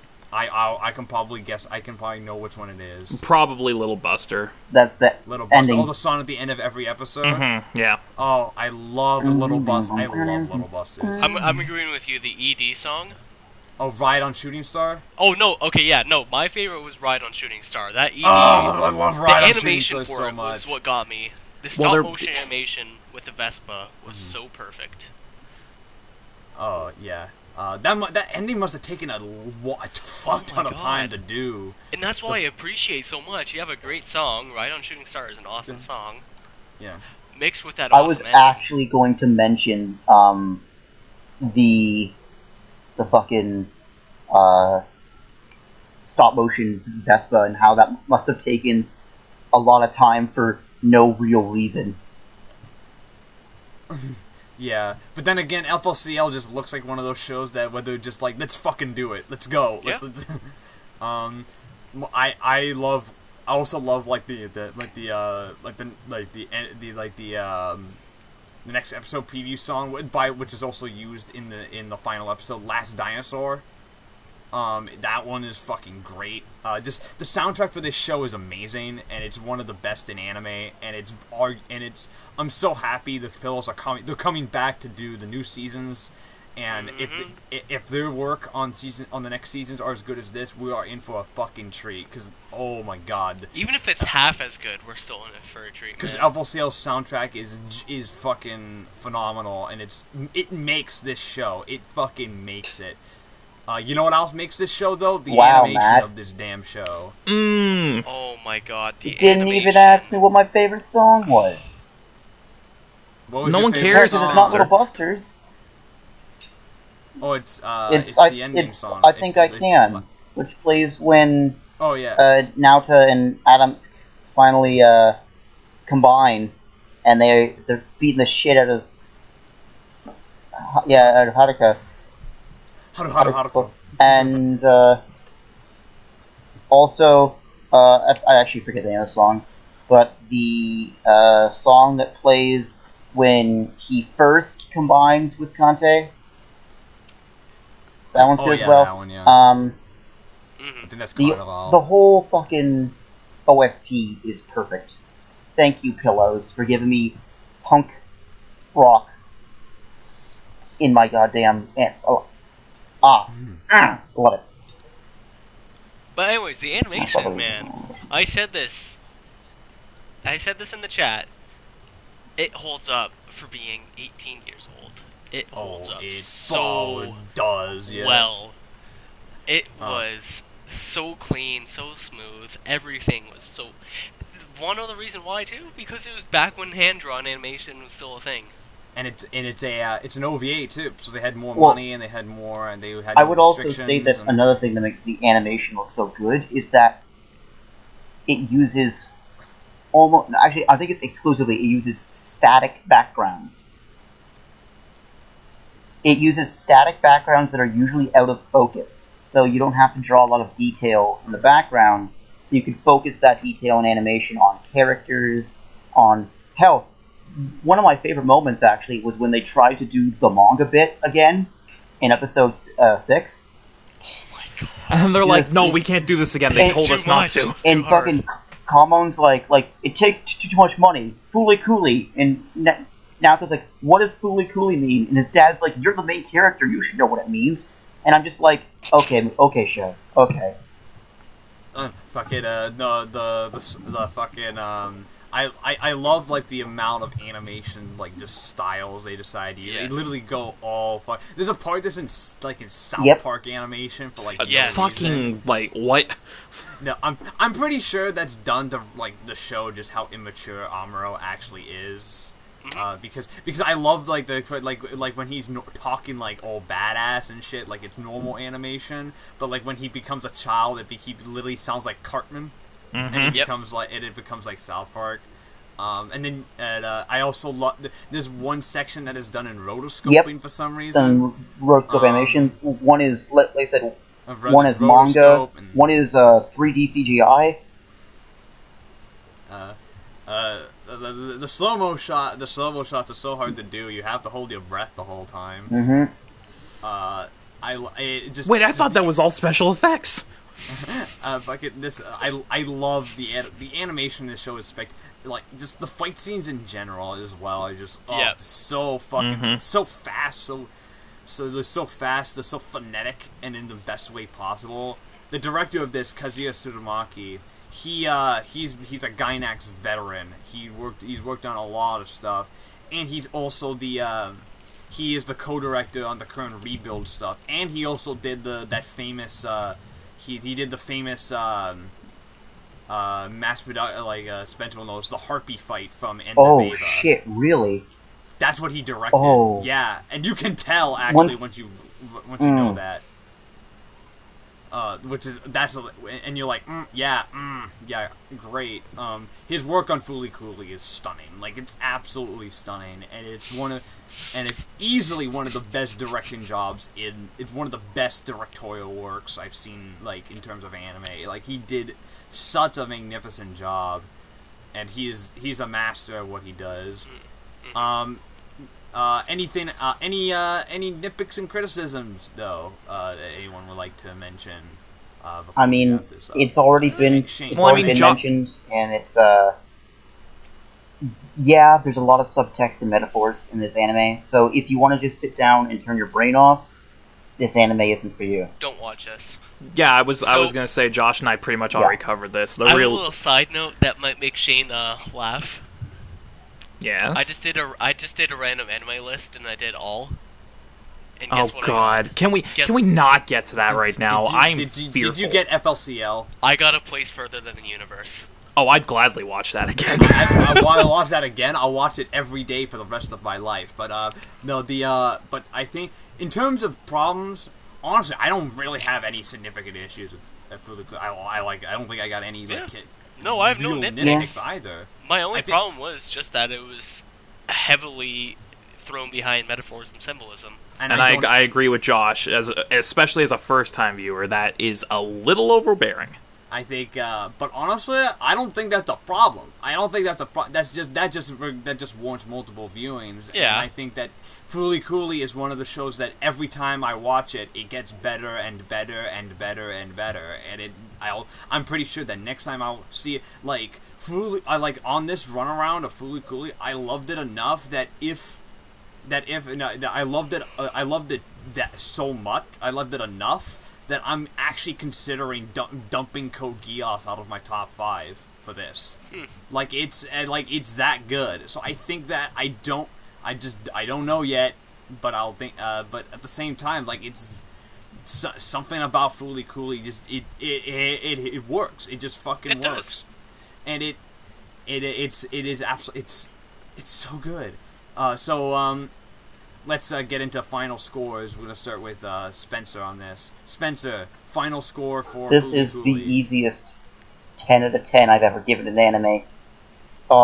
It's perfection from start to finish. And at 6 episodes, you can watch it in 2 hours and grab yourself a drink, sit down, relax, go through this journey.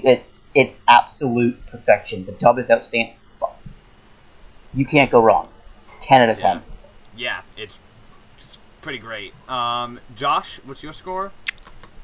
I am not giving it a 10 out of 10. I am giving it a 9 out of 10. Mm-hmm. It was a fantastic fucking show. Don't get me wrong, it was fucking amazing. The only reason I'm docking it at that point is the fact that, like I said, it's just heavily coated with symbolism and metaphors. Where the point where I'm pretty sure both me and Shade had to read that 15-page essay just to understand. Just to understand it. Mm-hmm. But it's still great. Animation-wise, it holds up. Soundtrack is fucking amazing. It was great. The dub, I didn't think it was the greatest dub in the world, but I think it was pretty decently done. 9 out of 10. 9 out of 10, man. Shane, what would you give Fooly Cooly? Pretty much everything Josh just said. Like, don't get me wrong, I loved watching this show. I really enjoyed my time with it. The characters, the animation, the music, the themes and motifs on display here, everyone's, narratives, it was all extremely well done. Not gonna give it a 10. Not gonna give it a 10 because of what Josh said. I feel like all of the metaphors and the subtext, especially for someone who is watching this for the first time, granted it may not be an issue, but to me it kind of did hinder my experience just a little bit, because if I have to go out of my way to research into something to fully get it, I consider that a problem. So I'm going to give this the highest 9 out of 10 I can. not a 10 for me because of that, but it was still an extremely well done show that I enjoyed very much. So a 9 right now and a possible 10 on rewatches. I don't doubt that it could become a 10 on rewatches. I don't think I would ever give that full 10 out of 10. Nah, fuck all y'all. 10 out of 10. This is exactly your opinion doesn't matter. Fucking this is easy, like Fooly Cool, like to say that Fooly Cooley is a quintessential. Fooly Cooley is a quintessential anime classic for a reason, and beneath all the subtext and themes and ideas, symbolism, and just the amount of depth that everything, just every frame of this anime is soaked in. Beyond that, if you turn your brain off and you just enjoy it as like a popcorn anime, it works wonders just as that. It's a ton of fun. It's a blast to watch. The characters are wonderfully likable, well realized, and and zany. The writing is clever, witty, and funny. There's genuine heart there throughout the entire show. Even the sci-fi stuff, which is pretty much in the background for the large portion of the show, actually has a is also really well done. Like everything in the show just clicks, and it gets an easy 10 out of 10 without any reservations. All right, before we move on to the random anime generator, I want to ask all of you a question. Are any of you going to be watching season 2 when it premieres tomorrow? Absolutely. As of recording? I might. It depends. If you're wondering, Fooly Cooley season 2, also known as Fooly Cooley Progressive, will be premiering on on Toonami on Adult Swim, and will be available to be watched on Adult Swim's website as well as Funimation now. It will be. Are they streaming it on Funimation? I believe they are. Yes, I don't think I'll watch it. I don't think I'll watch it the day it comes out, but I am absolutely watching Progressive. You're not gonna watch Alternative? Oh no, I'm gonna watch Alternative too. I'm gonna watch both of them, but I'm gonna wait till they're all out. But yeah, I'm watching them weekly, dude. I can't wait. I've been waiting for Fooly Cooley season 2 for years. This is something that I'm not skipping out on. I can't. Yeah. So we'll definitely, if we get the chance, we'll definitely be covering Progressive on the podcast later after it wraps up, because that's one we'll definitely love to cover. Yeah. And with that, let's move on to the random anime generator. Let's get to the random bullshit animator. For those who are new to the podcast, how we pick the next anime is that we rotate between a choice that might either me or Shane pick, or we'll do the random anime generator. Last time Fooly Cooley was my pick, so we're moving on to the random anime generator for this one. Anime generator. Now, last time Josh was on the podcast and we did a random anime generator, it ended in disaster. So just saying right now, Josh, I don't trust you. We have banned the ecchi and harem. They have been banned from when Josh is not around. When Josh is not around, who knows? Hey, you can't go all in on Brunrit, okay? Shane, you were the one who decided to go all in. Okay, you know what? Fuck all of you. Alright, no. Which is why, Josh, you select the genre first. For a brief rundown of all of the genres, we have action, adventure, yeah, I got it up comedy. right here, buddy. I know, this is for the audience. I'm sorry, audience. Because there are people watching this, maybe. We have action, adventure, comedy, drama, ecchi, fantasy, game, harem, horror, mecha, music, mystery, parody, psychological, romance, school, slice of life, sports, and supernatural. So, what genre do you want to pick? You know what? I've been addicted to it lately, and I've been filling my holes, empty holes in my life. Slice of life. Oh, we're going slice of life, boys. Slice of life. All right. I fucking love slice of life. You know what? The last slice of life we got was Poco's Udon World. So who knows? All right, so Shane, you're next. Do you want to pick a genre or no? Okay, I feel like this comedy. goes. You said you wanted a comedy. I feel like this goes right in with slice of life. So yeah, I'm gonna pick comedy. So a comedy. Comedy slice of life. Spencer? Which one do you want to pick? You can make or break this, Spencer. You can make or break this. It's up to you. It is your... You are the, I'm you're so the catalyst. sorry. I'm gonna pick music. Spencer? Music? That could be anything. Are we gonna get K-On? Oh, no! Are we gonna get K-On? I know what Spencer's trying to get. No! He's trying to get your line, April. I just ran it through. No, he's trying to get fucking Love Live. I know what he's trying to do. Oh, no. Okay, so Spencer's gonna break us. That's what's happening here. I already know what we just It's got. random. Alright, don't say anything. I'm gonna generate the anime. It is generating. Alright, boys, let's get ready. Spencer, I hate you in advance. It's lovely. If it does happen. Yeah. I don't know if... Okay, I'm not gonna lie. I don't know if we're gonna be able to do this one. It's 70 episodes. No. Okay, redo. No, it's 47. No, we can do it. It's 47. So it's below the limit. It's good. What anime is it? It is a comedy, drama, music, romance, slice of life. No to make Cantabile? Nope. No.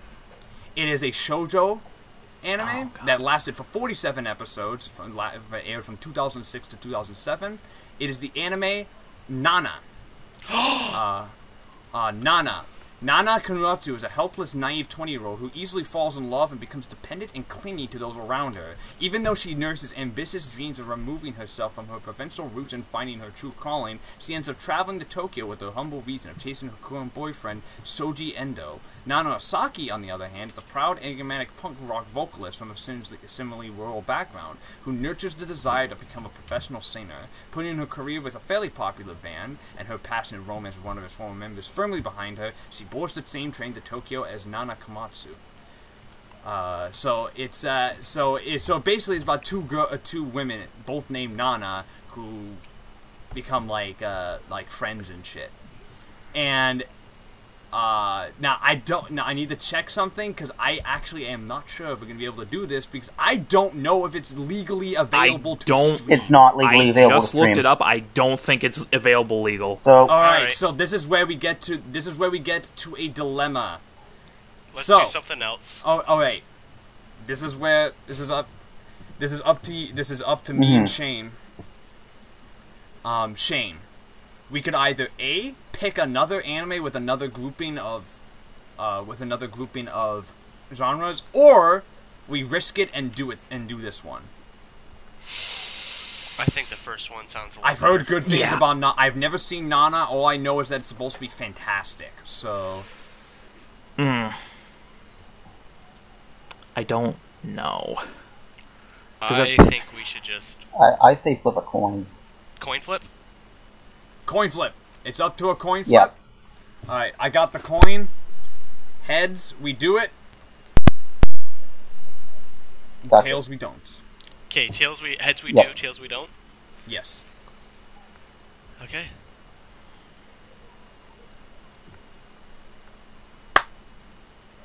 We're not doing it.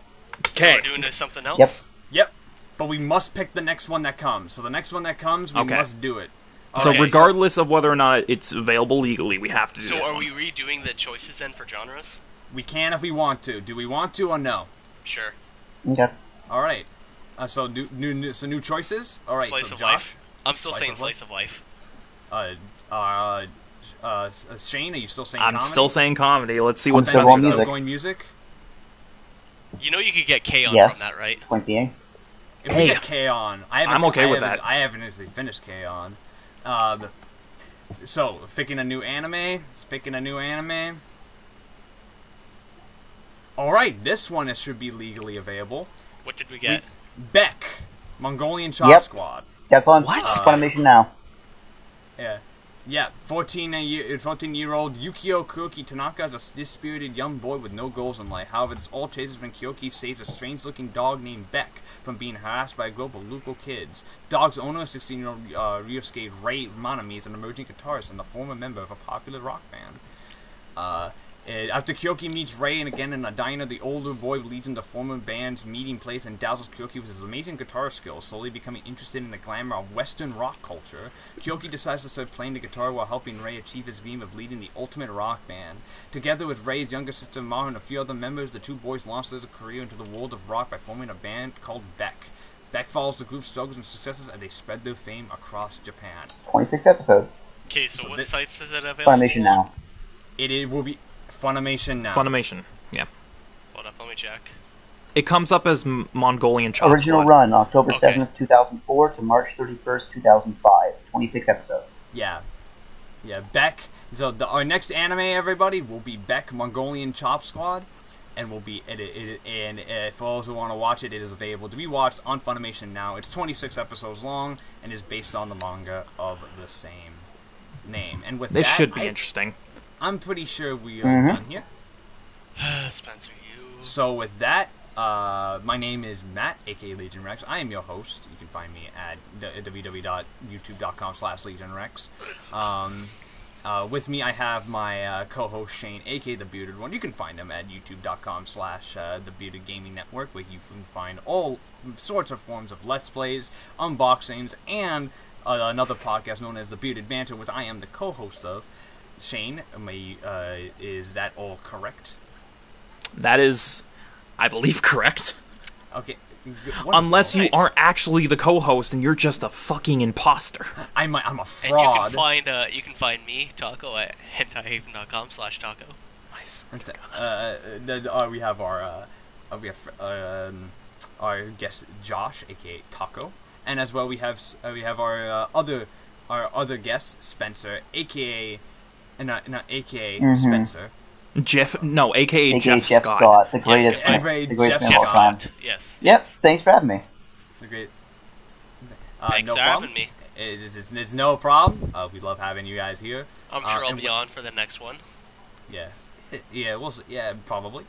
And with that, I'm pretty sure we're done here, and we'll see you all next time. And we'll see you next time for Beck. See you later. Bye bye. Thank you for listening to The G.A.P. If you like what you've seen, you can subscribe to the G.A.P. Podcast YouTube channel to get the latest podcasts as they go live. Be sure to like and comment and let us know what you guys think of the show. Thank you very much for tuning in, and we'll see you next week.